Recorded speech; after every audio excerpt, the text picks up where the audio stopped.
साल 1999 की 17 अप्रैल को कौन भूल सकता है। संसदीय इतिहास में ये दिन हमेशा याद रखा जाएगा।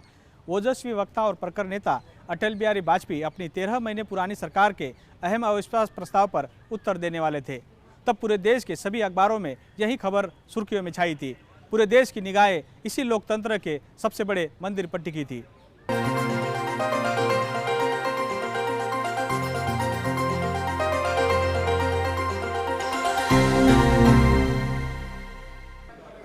मैं माननीय सदस्यों को धन्यवाद देता हूं, वो मुझे सुनना चाहते हैं।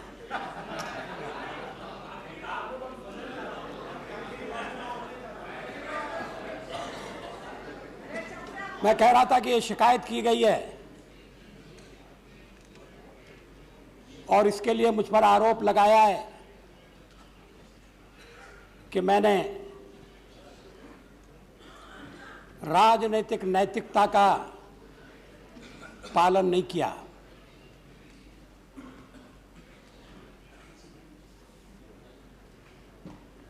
संसद की बैठक चल रही है, प्रतिदिन सदस्यों को, प्रतिपक्ष को सरकार के विरुद्ध मतदान करने का अवसर मिलने वाला था। बधाई दे दीजिए।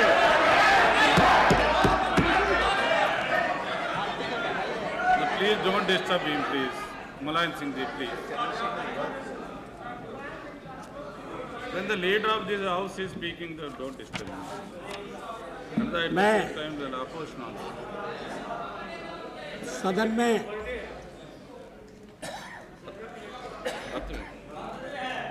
आज चंद्रशेखर साहब का बर्थडे है। किसका? चंद्रशेखर साहब।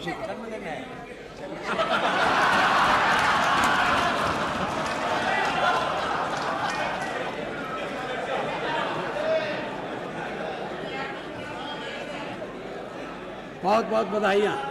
शुभकामनाएं जन्मदिन।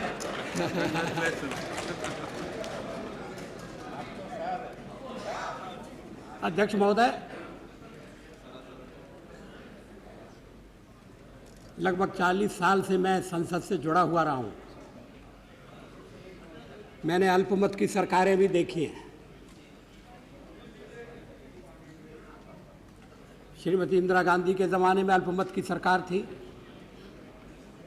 किसी ने उन पर आरोप नहीं लगाया कि वो नैतिकता का उल्लंघन कर रही हैं।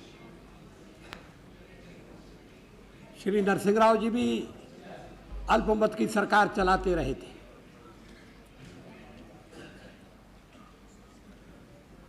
उस अल्पमत को बहुमत में बदलने के लिए क्या क्या किया गया, इस कहानी में मैं जाना नहीं चाहता।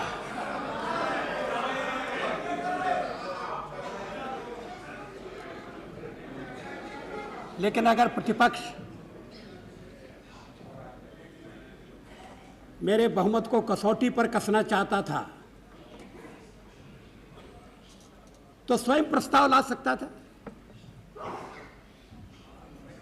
अभी तक मेरी ये समझ में नहीं आया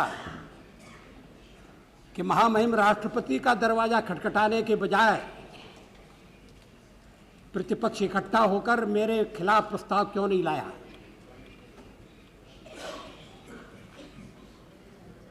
जब राष्ट्रपति जी ने कहा कि आपको विश्वास प्राप्त करना चाहिए, हम तत्काल तैयार हो गए।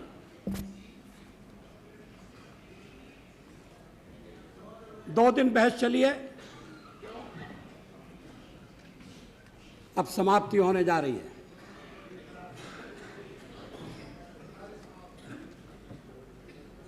बहस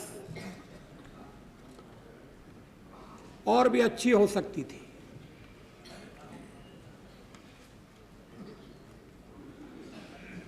हम संसार का सबसे बड़ा लोकतंत्र होने का दावा करते हैं और हैं भी,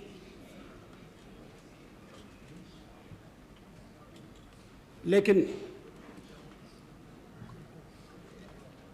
हमारी संसद देखकर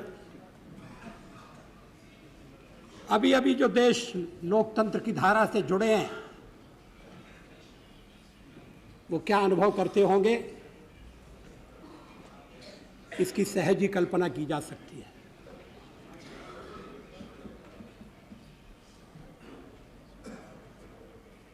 हमारा सार्वजनिक जीवन आरोपों और प्रत्यारोपों के घेरे से कब उठेगा?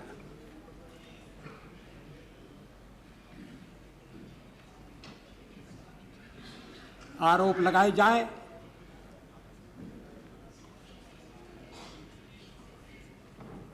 तो उनकी पुष्टि में कुछ कहा जाना जरूरी है।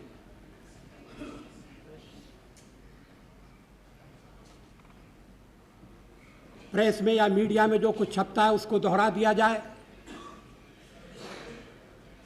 ये एक तरीका हो सकता है, मगर बहुत अर्थपूर्ण तरीका नहीं है, बहुत कारगर तरीका नहीं है।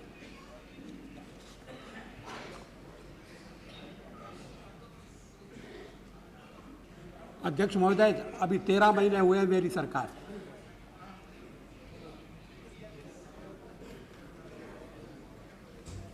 हमें कसौटी पर कसा जा रहा है।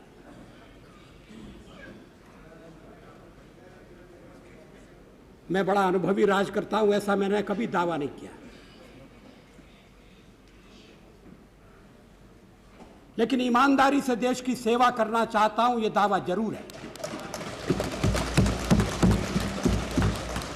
वो दौर सियासी उथल पुथल का था। कांग्रेस पार्टी के पैरों तले खिसकी जमीन पर बाकी पार्टियां अपना दांव ठोक रही थी। रीजनल पार्टियों के प्रधानमंत्री 7 रेस कोर्स में अपनी पहचान बना चुके थे। भारतीय जनता पार्टी के साथ क्षेत्रीय पार्टियां भी अपने अपने राज्यों में जड़ें फैला रही थी। अटल बिहारी वाजपेयी अन्य दलों की ताकत को समझते हुए उन्होंने अपने भाषण के दौरान देश की एक नए राजनीतिक समीकरण की भी चर्चा की थी।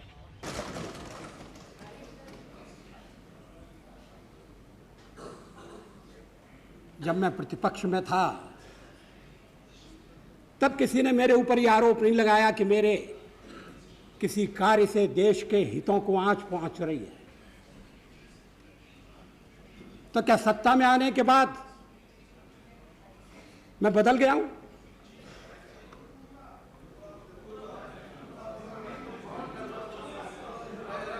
क्या सत्ता इतना परिवर्तन करती है?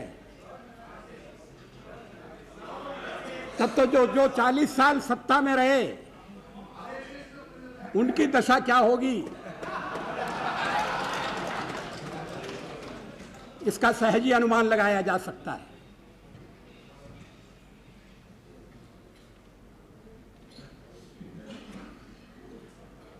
जिन परिस्थितियों में चुनाव हुए, चुनाव के परिणाम आए, एक मिलीजुली सरकार बनना निश्चित था। अंत समय में भी हमने राष्ट्रपति जी को कहा था कि जितनी संख्या होनी चाहिए, और लोकतंत्र संख्या का खेल है, हमारे पास नहीं है। अगर कोई और सरकार बनाने में समर्थ है, आप निमंत्रण दीजिए, हम थोड़े और दिन प्रतिपक्ष में बैठ लेंगे। लेकिन कोई सरकार बनाने के लिए तैयार नहीं था। 13 महीने बाद तैयार हो गए, अच्छी बात है।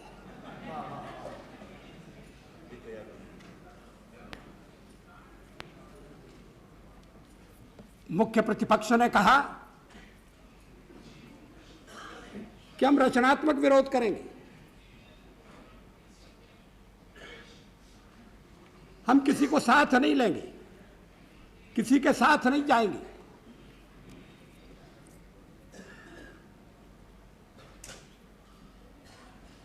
हम उस घड़ी की प्रतीक्षा करेंगे जब हमें स्पष्ट बहुमत प्राप्त हो।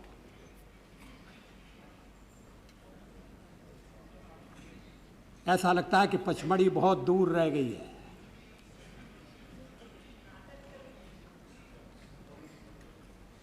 नए गठबंधन हो रहे हैं।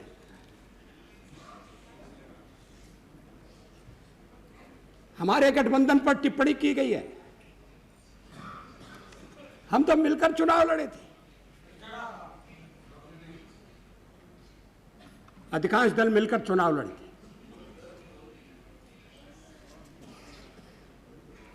एक कार्यक्रम के आधार पर लड़े थे।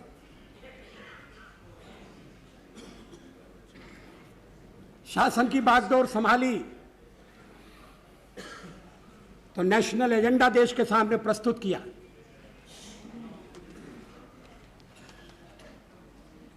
लेकिन आज हमें हटाने के लिए, और यह निषेधात्मक रवैया है, नकारात्मक रवैया है।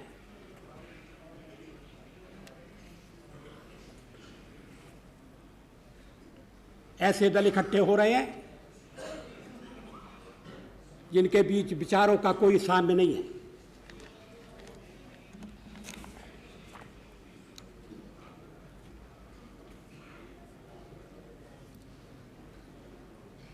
हम तो प्रारंभ से ये कहते रहे हैं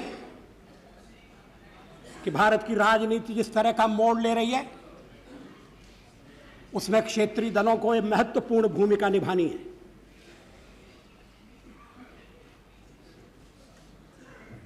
क्षेत्रीय दलों का उभार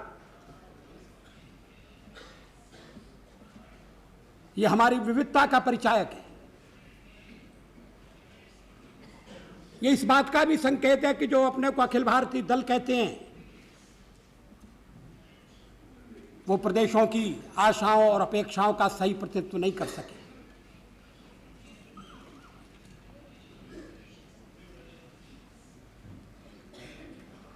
13 महीने हम सरकार चलाते रहे, अनेक क्षेत्रीय दल हमारे साथ हैं जो बाद में हमें छोड़कर चले गए। उन्होंने भी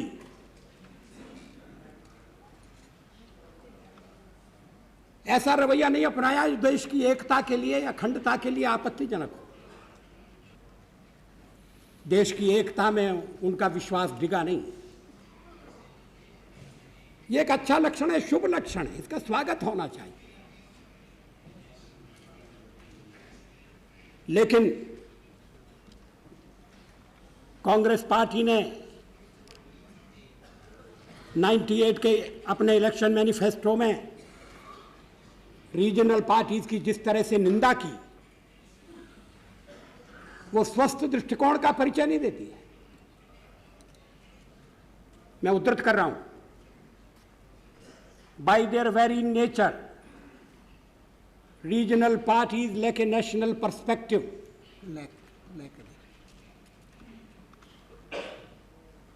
and can never rise above local ethnic considerations. They adopt populist platforms for coming to power. They incite narrow linguistic or ethnic sentiments. Very soon these agendas become a recipe for economic disaster and social turmoil. अगर क्षेत्रीय दलों के बारे में ये आकलन है तो उनके साथ गठबंधन आप कैसे करेंगे? किस आधार पर करेंगे?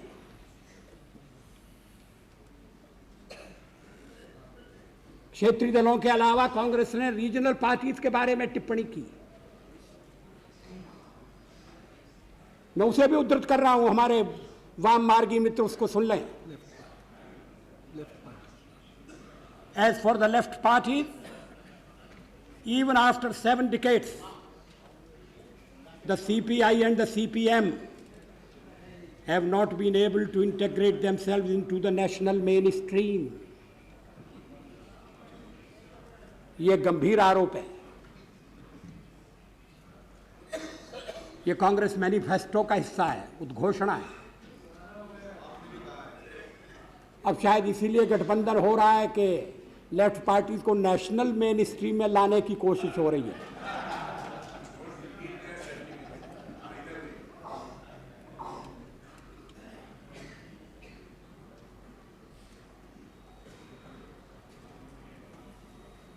जनता दल असमंजस में था, पता नहीं उसने क्या फैसला किया है।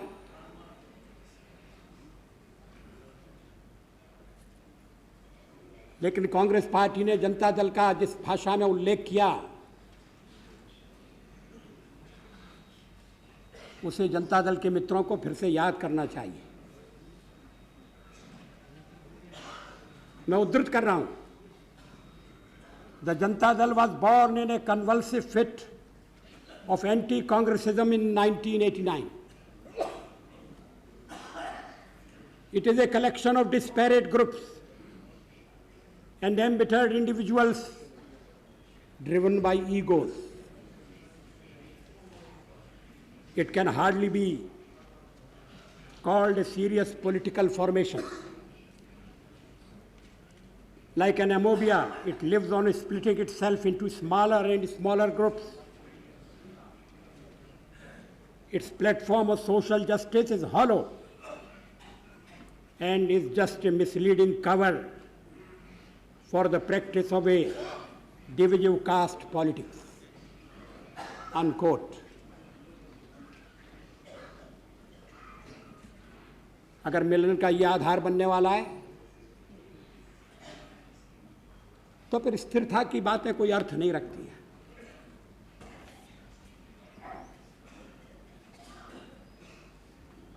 मेरी सरकार को अस्थिर करने की कोशिश की गई है और उसके लिए और मेरी सरकार पर यह आरोप भी लगाया गया है कि इसमें अंतर्विरोध से ग्रस्त पार्टियां हैं। आप जिस ढांचे को खड़ा करने का विचार कर रहे हैं और जो पूरा नहीं होगा,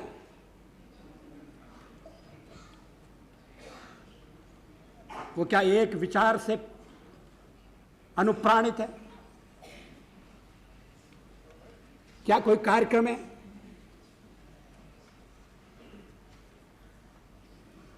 क्या नेतृत्व एक है? उस दिन श्री लालू प्रसाद जी ने कहा कि आप हट जाइए, हम ये 5 मिनट में नहीं 1 मिनट में विकल्प खड़ा कर लेंगे।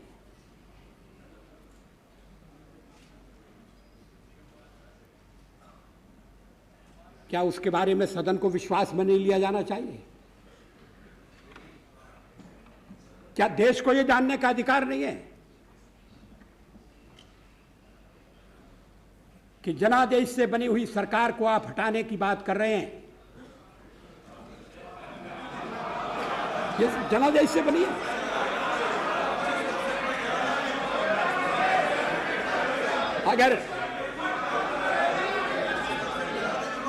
अगर किसी को जनादेश था तो वो हमको था, आपको तो नहीं था।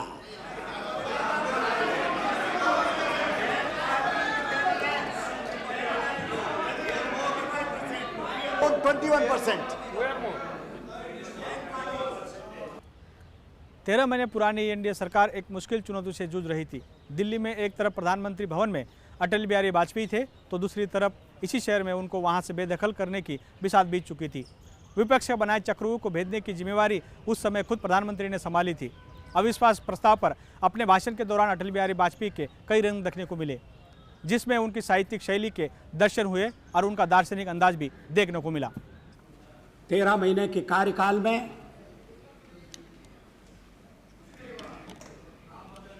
हमने अपने कार्यक्रम को कार्यान्वित करने का प्रयास किया है।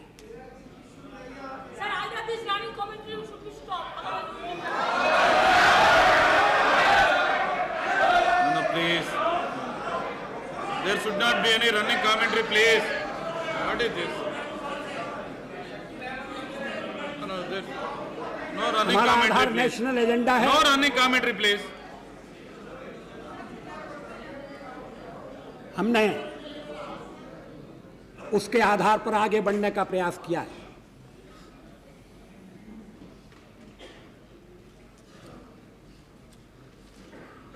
नेशनल एजेंडा 5 साल का कार्यक्रम है।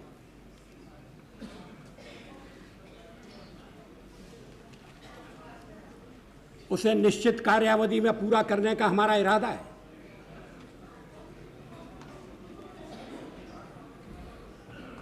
क्या कोई इस बात से इनकार कर सकता है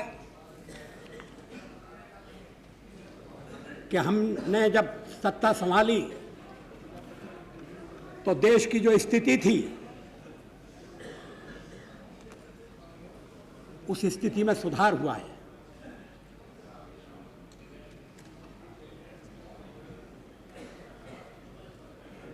चाहे वो देश की सुरक्षा का सवाल हो, चाहे वो अर्थव्यवस्था का प्रश्न हो, अन्य देशों के साथ कूटनीतिक संबंधों का मुद्दा हो,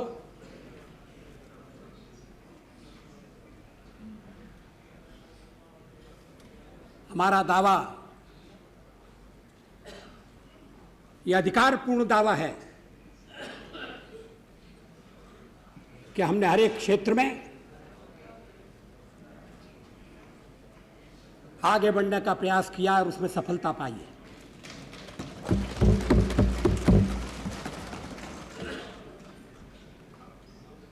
मुझे आश्चर्य है कि परमाणु परीक्षण की भी आलोचना की गई। पूछा गया देश के सामने कौन सा खतरा था। मैं 1974 में सदन में था जब श्रीमती इंदिरा गांधी के नेतृत्व में परमाणु परीक्षण किया गया था। हमने उसका स्वागत किया था, प्रतिपक्ष में थे फिर भी स्वागत किया था, क्योंकि देश की रक्षा के लिए वो किया गया था। उस समय कौन सा खतरा था? क्या आत्मरक्षा की तैयारी तभी होगी जब खतरा होगा? अगर तैयारी पहले से हो तो जो खतरा अगर आने वाला है वो खतरा भी दूर हो जाएगा। खतरा अमल में नहीं आएगा।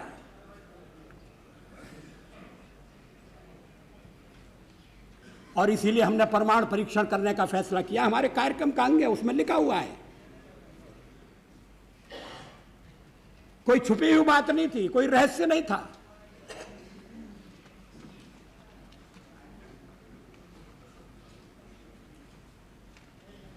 अध्यक्ष महोदय, परमाणु परीक्षण के बारे में श्री चंद्रशेखर जी ने कुछ विचार व्यक्त किए हैं।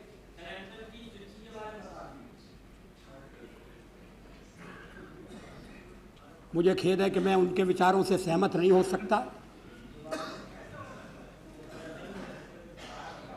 उनके चिंतन की एक विशिष्ट धारा है।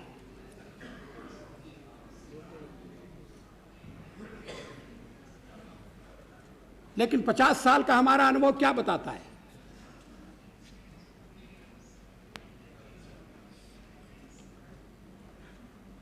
क्या रक्षा के मामले में हमें आत्मनिर्भर नहीं होना चाहिए?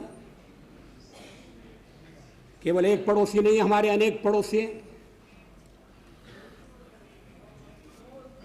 इस समय यूरोप में क्या हो रहा है वो एक चेतावनी है।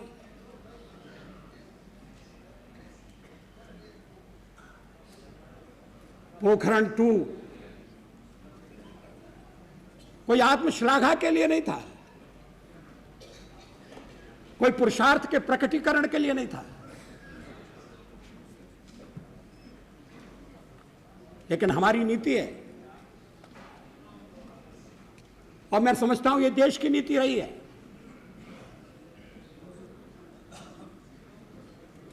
कि मिनिमम डिटरेंट होना चाहिए।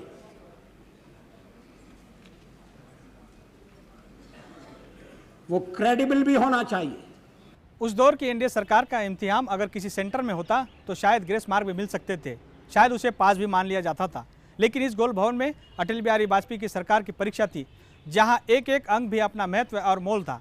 अपनी पिछली सरकार में अविश्वास प्रस्ताव के दौरान बिना वोटिंग कराए इस्तीफा देने वाले वाजपेयी खुद भी नहीं भाप पाए कि उनको बेदखल करने की सबसे मुहिम रेखा लोकसभा में खींच चुकी है।